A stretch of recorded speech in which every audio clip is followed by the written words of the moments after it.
दोस्तों, मैं आचार्य के शास्त्री वास्तु एवं ज्योतिषाचार्य सूर्य ज्योतिष में आपका स्वागत करता हूँ। मित्रों, हमने लास्ट वीडियो में आपके लिए नक्षत्रों के बारे में बताया, नक्षत्रों के स्वामी के बारे में बताया और उन स्वामी ग्रहों की दशाओं के बारे में बताया। जो स्वामी ग्रह हैं उन नक्षत्रों के कौन से स्वामी बनते हैं और उनकी कौन सी दशा होती है और वो कितने वर्ष की होती है। ये बहुत आसान तरीके से हमने आपको एक सारणी के माध्यम से बताया। दशाओं का क्रम भी हमने बताया कि विषुवंतरी दशा का क्रम क्या होता है। उसी क्रम से प्रत्येक ग्रह की दशा आती है, चाहे वो सूक्ष्म दशा हो, चाहे प्राण दशा हो, चाहे अंतर्दशा हो, चाहे प्रत्यंतर दशा हो, चाहे महादशा हो।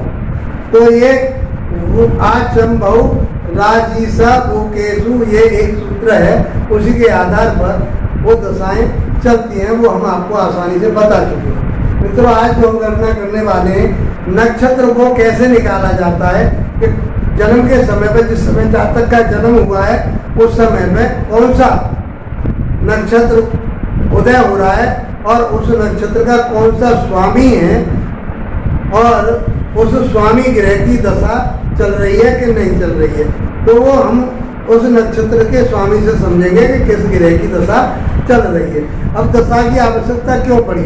दशा की आवश्यकता इसलिए पड़ रही है कि आपसे कोई भी आकर के प्रश्न करता है कि मेरी नौकरी कब लगेगी, मेरा व्यवसाय कब चलेगा, मेरे संतान कब होगी या मेरा विवाह कब होगा। ये बात जब कब वाली आ जाती है, कब का अर्थ वो समय पूछता है आपसे कि वो समय के बारे में बताओ, कौन सा समय ऐसा होगा कि उसमें मेरा काम ये बन जाएगा। तो उस समय का निर्धारण करने के लिए ऋषि पारशर जी ने उनको विषुवंतरी दशा का नाम दिया है और उन नक्षत्रों के माध्यम से उन ग्रहों की दशाएं चलती हैं। तो शुभ है तो शुभ, अशुभ है तो अशुभ, ये दशाओं के उन ग्रहों के आधार पर हम फलित करते हैं। आज हम जो चर्चा कर रहे हैं उस नक्षत्र को निकालने की कर रहे हैं। वैसे ज़रूरत नहीं है क्योंकि आजकल टेक्नोलॉजी के ज़माना है, उसमें आपके सॉफ्टवेयर में सारी चीज़ें की गणना आ जाती है, लेकिन फलित करने के लिए आपको अपनी जो सूझबूझ है वो वहाँ पर शास्त्र के अनुसार लगानी पड़ती है और बताना पड़ता है। तो आज हम नक्षत्र के बारे में बता रहे हैं और नक्षत्र कैसे निकाला जाता है। नक्षत्र निकाला जाता है चंद्रमा के भोगांश से। जिस समय जातक का जन्म हुआ है उस समय चंद्रमा कौन सी राशि में था, कितनी डिग्री पे था और कितने मिनट पे था और कितने सेकंड पे था, ये बातें हम वहाँ पर उसमें मिल जाएंगी आपको, कंप्यूटर पर, लैपटॉप में मिल जाएंगी, आपको सॉफ्टवेयर में मिल जाएंगी और नहीं आपके पास पंचांग होता है उसमें भी मिल जाती है। तो चंद्रमा से नक्षत्र की गणना होती है।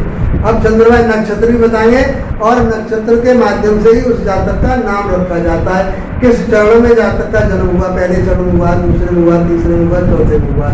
हर एक नक्षत्र में 4 चरण होते हैं। एक नक्षत्र की गणना हम आपको बता चुके हैं। एक नक्षत्र 13 डिग्री 20 मिनट का होता है, इनकी जरूरत पड़ेगी इसलिए मैं आपको बता रहा हूँ। तो पहले क्या है कि हम गणित सिद्धांत की बात करें। गणित देखिए हम आपको खूब पढ़ा सकते हैं, कोई परेशानी नहीं है।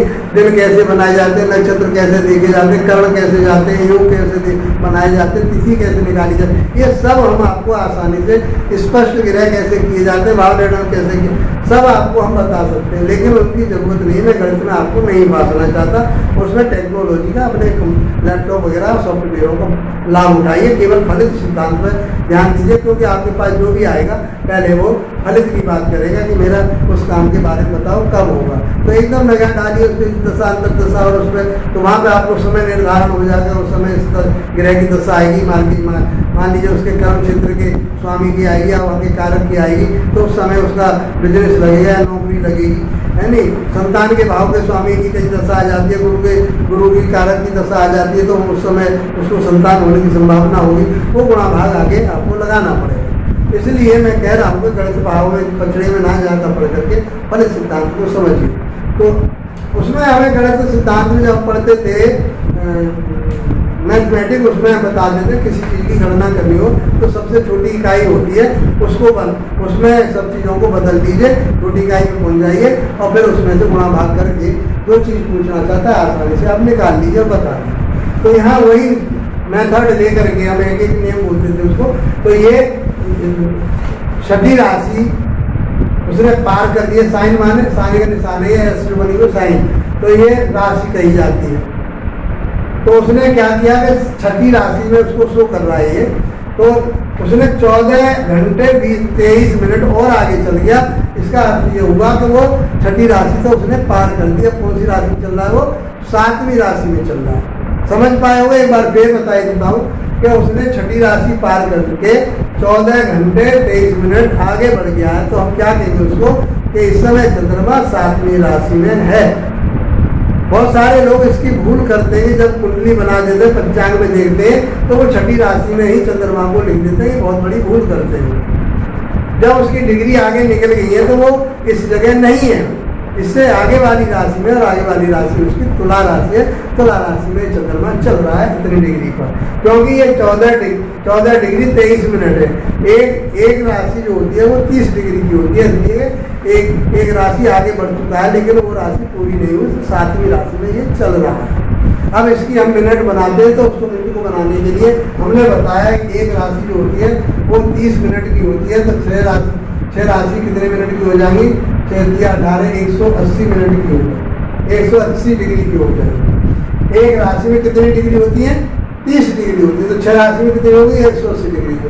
तो 180 डिग्री तो होगी हमारी 6 राशि का, लेकिन वो क्या है, वो 14 डिग्री और चल चुका है आगे, तो वो भी इसी में जुड़ जाएंगे।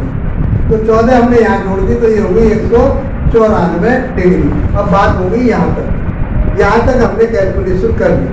अब इससे हमें आगे क्या बनाना है? मिनट बनाना है। मिनट बनानी, तो इसकी मिनट बनाने के लिए क्या करना है? घंटे में कितनी मिनट होती है? 60 मिनट होती है। एक डिग्री को हम घंटा भी मान के चलते हैं, तो उसका क्या कहेंगे? एक डिग्री में 60 मिनट होती है। 60 मिनट होती है, तो इतनी डिग्री में कितनी मिनट होगी? तो इसमें हम क्या करेंगे? 60 का कर देंगे गुणा। तो गुणा में आएगा 6 चौक 24 के 4 आंखों को 2, 9 6 54 और 2 56 और 6 और 6 एकम 6 और 5 11। ये हो गया 11,640 मिनट हो गई। कहाँ तक की? वो यहाँ तक की हो गई। अब हमारे पास कितनी मिनट और मौजूद है? 23 मिनट और मौजूद है। तो वो भी हम इसमें दोनों आगे चल चुका है 23 मिनट, वो भी हमने इसमें जोड़ दी। तो ये हमारे पास कुल मिनट कितनी आ गई? 6,663 कुल मिनट आ गई। इसकी सब की कितनी मिनट बनी हमारे पास? 11,663। अब हमको बनाना है नक्षत्र। नक्षत्र बनाने के लिए नक्षत्र का ही भाग दिया जाएगा। अब नक्षत्र कितना होता है? एक नक्षत्र हमने अभी बताया आपको 13 डिग्री और 20 मिनट का होता है। 1 डिग्री कितने की बताई हमने? 60 मिनट। तो हमने क्या करना है? 13 डिग्री में 60 का दिया गुणा, तो 13 × 78 हो गए, 13 × 78 मिनट हो गए, और ये 20 मिनट हमारे पास और मौजूद है। तो ये 800 मिनट पे। एक नक्षत्र में कितनी मिनट हुई? 8 मिनट हुई।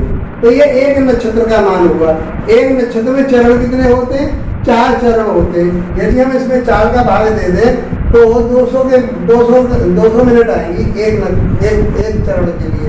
तो हम ये मान के यहाँ पर लिख देते 200 + 200 + 200 + 200। 4 जगह लिख दिया। पहला चरण, दूसरा चरण, तीसरा चरण और चौथा चरण।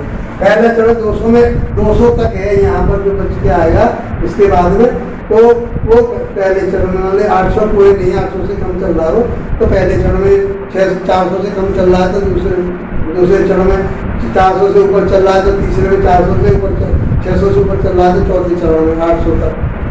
इस तरह से हम उसके चरण निकाल लेते हैं। उस चरण में उस जातक का नाम लिखा जाता है। अब हमको बनाना है नक्षत्र। ये बात समझ गए होगा अब चरणों तक की। नक्षत्र निकालने के लिए कुल मिनट हमारी 663। इसमें हमने एक नक्षत्र 800 का दे दिया भाग, तो हमारे चरण निकल जाएंगे। तो 666 और 3 नहीं जा रहा, 3 का लिए 4 मार गया 3200। बचे कितने? 3 6 और 4, 463 बचे। 463 में ये कितना, कौन सा नक्षत्र हो गया? ये कौन सा है? 14वां नक्षत्र। लेकिन उसने 14 नक्षत्र पार करके और आगे बढ़ गया, आगे शेष बच रहे ना उसमें से, ये तो पार कर ही लिया, लेकिन आगे जो बढ़ रहे हैं, तो इसका अर्थ ये हो गया 15वां नक्षत्र। कौन से नक्षत्र में है इस समय? 15वें नक्षत्र में है चंद्रमा, पूरे कुल मिनटों के आधार पर कौन से नक्षत्र में चल रहा है, वो चल रहा है 15वें नक्षत्र। 15वां नक्षत्र कौन सा होता है, स्वाति होता है। आप देख लीजिए, उसमें साड़ी जो बनवाई थी और उसका स्वामी शायद राहु होता है, और वो 18 वर्ष का होता है। उसकी दशा कितनी होती है, 18 वर्ष की। बहुत आसानी से बता दिया। यही कौन सा नक्षत्र निकला, 15वां स्वाति। और स्वाति के स्वामी कौन होते हैं, राहु। तो राहु की दशा इस समय जातक के जन्म के समय पर चल रही है, और वो होती है 18 वर्ष की। इसका कैलकुलेशन अभी आगे करके बताएंगे कितनी दशा उसने भोग ली। ये भोग ली उसने, आगे और भोगेगा, कितनी भोगेगा वो निकालनी है हमको। उसको फिर उसकी जन्म तिथि में जोड़ देंगे। यही तो गुणाभाग किया जाता है, उसके बाद की तो पूरी पूरी दशाओं को जोड़ा जाता है। अब ये कौन से चरण में, ये कोई बताएगा हमें, आप कमेंट बॉक्स में बताइए कौन से चरण में। फिर भी क्योंकि मैंने 200 के बता दिए। दूसरा चरण एक हो गया 200 चरण में, तो ये पहला चरण 400 में हो गया, दूसरा चरण 400 से ऊपर चला गया, तो कौन सा चरण हो गया, स्वाति का तीसरा चरण हो गया। स्वाति का तीसरा चरण, स्वाति नक्षत्र और राहु की 18 वर्ष की दशा।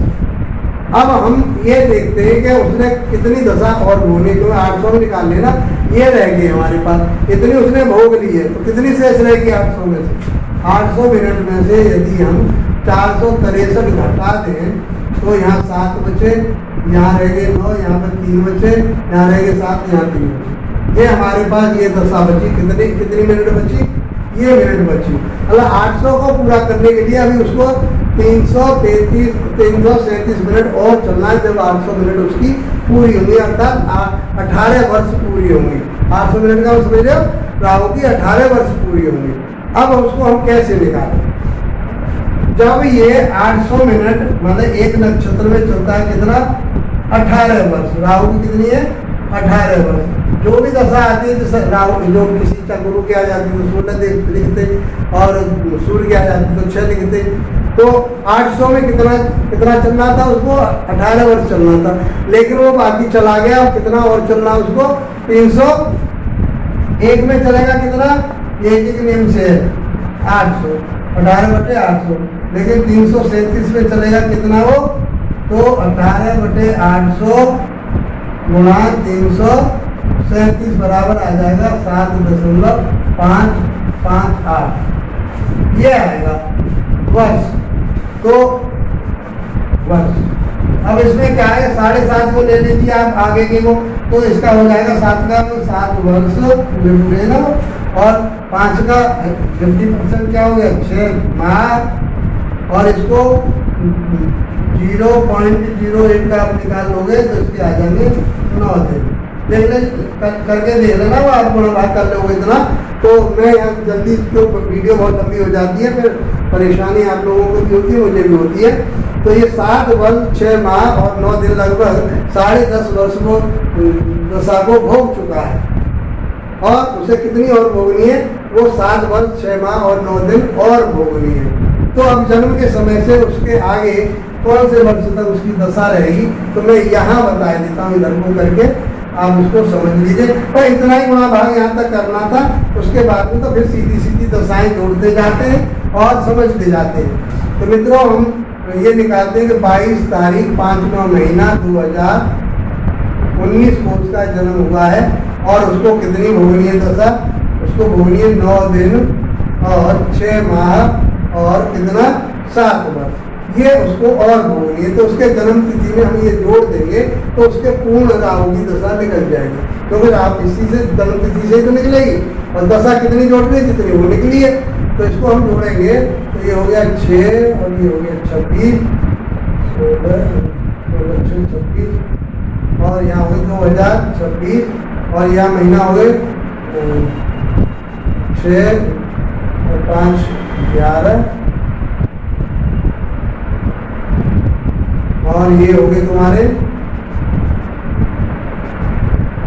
9 और 10 11 1 और 31 दिन का महीना नहीं माना जाता। कैलकुलेशन में हम कितने दिन का मानते हैं, 30 में से हमने घटा दिया, तो 30 हमने इधर को ले आए, 30 में 1 महीना होता पूरा, तो 1 महीना हमने यहाँ जोड़ दिया 11 की जगह में। तो अब ये हो गया 1 दिसंबर 2026 तक काय की दशा चलेगी? है राहु की दशा चलेगी। यहाँ तक हमको ये गुणा भाग करना होता है, उसके बाद में गुणा भाग की जरूरत नहीं होती। उसमें क्या है, पूरी दशाएं जोड़ दी जाती हैं। अब राहु के बाद में किसकी दशा आएगी? गुरु की दशा आएगी। गुरु की दशा होती है 16 वर्ष, तो 6 दूनी 12 और 2 और 1 3 और 1 4, 2042 तक, 12वें महीने तक और 1 बार 1 दिसंबर 2042 तक कौन की दशा चलेगी? है गुरु की दशा चलेगी। गुरु के बाद किसकी दशा आएगी? फिर आएगी शनि की दशा। शनि की दशा कितने वर्ष चलेगी? 19 वर्ष चलेगी। इसको टोटल कर लीजिए, 11 5 और 6 2061 12 और 1 तारीख और 12वां महीना 2061 तक शनि की ये दशा चलेगी। उसके बाद में फिर बुध की, फिर केतु की, फिर शुक्र की, इस तरह पूरी दशा इसमें हम जोड़ते चले जाएंगे। फिर कोई हमें गुणा भाग की इतनी ज़्यादा जरूरत नहीं, मैं लिखने को पूरा लिखता चला जाऊँगा, वीडियो बहुत लंबी हो जाएगी। अब तेरे पर आप समझ भी हो गए। गुणा भाग केवल हमें यहाँ दशा निकालने की, कितने वर्ष, कितने दिन और कितने महीने वो दशा चलेगी, उसे जन्म तिथि में जोड़ दीजिए और फिर बाकी की दशाओं को क्रम वही रहेगा जो हमने आचम बहु राजीसा वो केसु जो आपको बताया है। यहाँ राहु की आई है, तो राहु के बाद में सूर्य की नहीं ली हमने दशा। राहु के बाद में अगली दशा किसकी है? गुरु की है, गुरु की ली है। गुरु के बाद में शनि की है, शनि की ली है। ये नहीं है कि मान लीजिए यहाँ राहु की आ गई तो फिर हम वहाँ से सूर्य की दशा से शुरू करेंगे। नहीं, जो दशा आ रही है फिर उससे आगे की दशाएं शुरू करेंगे, फिर आगे को बढ़ते चले जाएंगे। मित्रों, कमेंट बॉक्स में आप अवश्य बताइए कि स्वाति नक्षत्र का जो तीसरा चरण है, तीसरा चरण आया,